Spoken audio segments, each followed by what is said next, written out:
वक्त मैं मौजूद हूँ चश्मा शिफा, जो कि कलाम और बहरीन के बीच में। आप देख सकते हैं कि कुदरती पानी पहाड़ों के बीच में से आ रहा है।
अस्सलामुअलैकुम, मैं हूँ राशिद मेहर और आप देख रहे हैं Pakistan TV.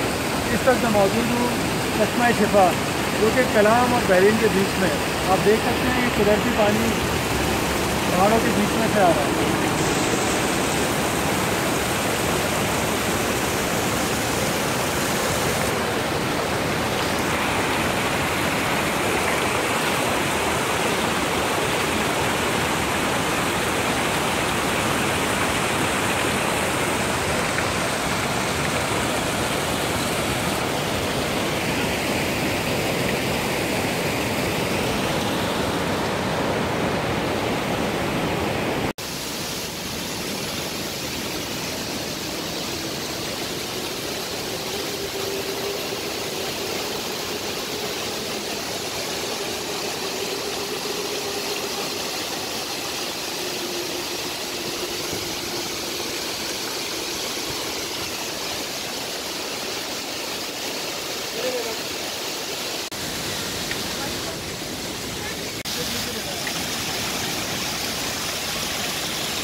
Ist natürlich montags weg, but नहीं